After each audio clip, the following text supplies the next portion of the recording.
Before we start with the process, just a reminder that the powder food color does not mix with water. So for this technique, if you are going to use powder food color, you need to use clear alcohol instead of water. So you can use vodka, or in my case, I am using gin again since it is cheaper and it is easily available here in the Philippines. I already added my gin in this spray bottle. So for the food color, I will be using this red powder food color. So I got it from Shopee for 85 pesos for 10 grams. You can use other food color for this technique. I will be adding 1/2 teaspoon of powder food color to the gin. So the gin here is, I think, 1 to 2 tablespoons of gin. I didn't got the chance to measure it because I wasn't planning on doing this video because I was supposed to use my gel food color. However, I just found out that I ran out of the red food color, so I have to use the powder one. So just shake it until well mixed. If you have watched my previous video, then you might notice that I used a different type of spray for this one. So I will be making a separate video about that, explaining why I used a different spray. So before we spray, let's drink some taho first. It is highly advisable that you will add paper towels or parchment paper on your cake boards. So after spraying, you can easily clean your cake board. The spraying process is just the same. So maintain a distance from the spray and the cake. Then make sure to coat the whole cake first before double spraying. So this way you can get an even color of food color all over your cake. While spraying, I actually noticed that the powder food color is more vibrant than the gel food color. So again, for the gel food color, I used Christmas red. Just keep spraying until you get an even coating of red color onto your cake. Here's the time lapse of the last cake that I decorated using DIY spray. So for that one, I used gel food color.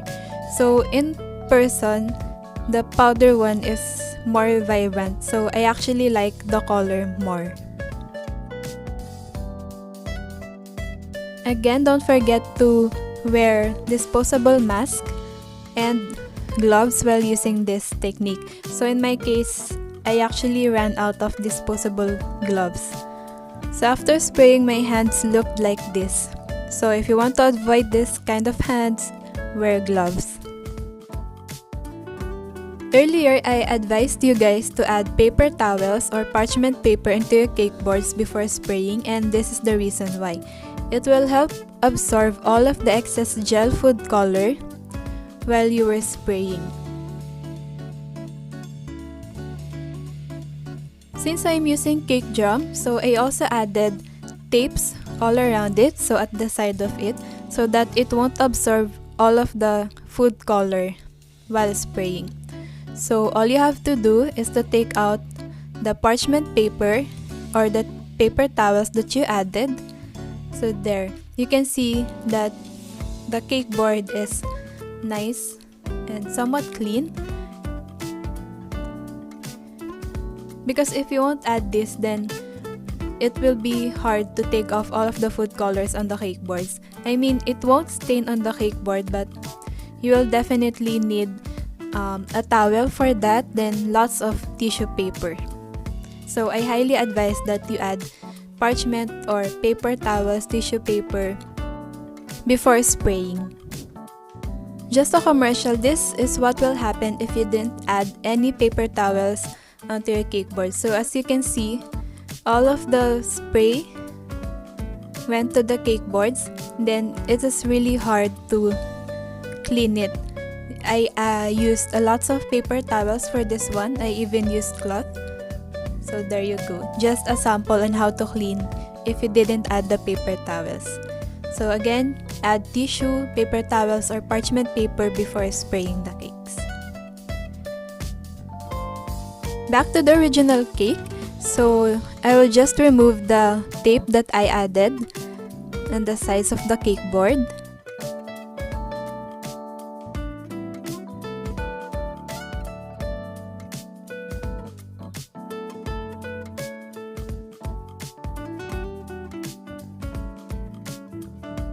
To clean the cake board or the edges of the cake, you'll need an offset spatula and tissue paper or paper towels. But before we clean it, let's drink some taho first, cause why not? All you have to do is you will wrap the paper towel into the offset spatula.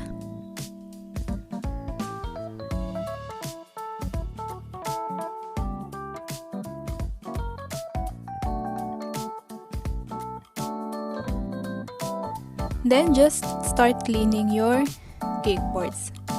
It's like icing it. So the paper towel will help absorb all of the excess food color on the cake boards.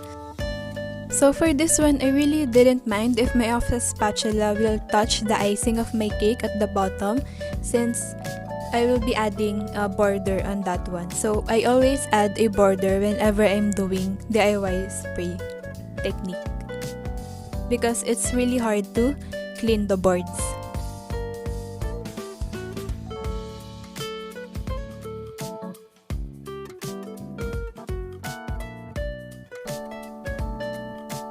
Once you have cleaned the edges, you can clean out the rest of the boards using a clean cloth. So clean, damp cloth.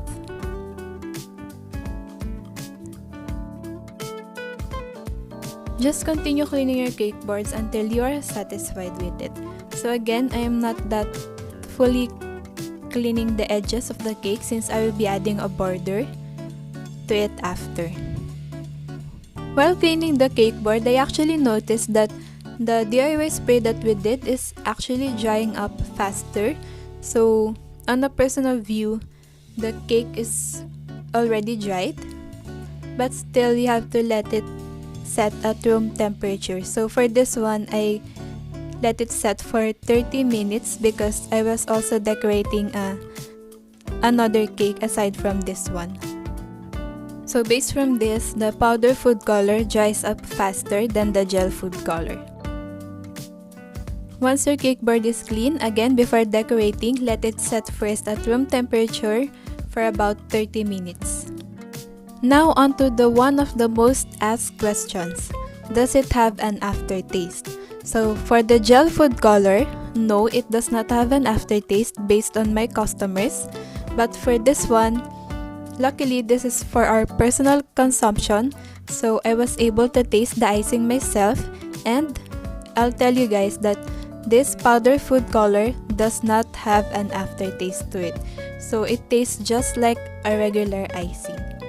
So again, if you will use gel or powder food color, it does not have any aftertaste. Another most asked question is, why not refrigerate the cake after spraying? So for the gel food color, I actually saw a post before that the baker refrigerate the cake after spraying, and once she took the cake out of the refrigerator, the cake moist, and the color, the gel food color, it actually faded. Again, I haven't tried refrigerating my DIY sprayed cakes using gel food color, so maybe I'll try to do it sometime, then I will update you guys as well. So let's make another video about it, since it is better if we will see it on our personal and own perspective. So for the powder food color, this cake is actually out of the fridge for about 3 hours and it is still completely dried, so it didn't moist. So I think if you will use powder food color, then you can refrigerate the cake after spraying it or after decorating. By the way, this cake was refrigerated overnight. So you can see it didn't moist at all.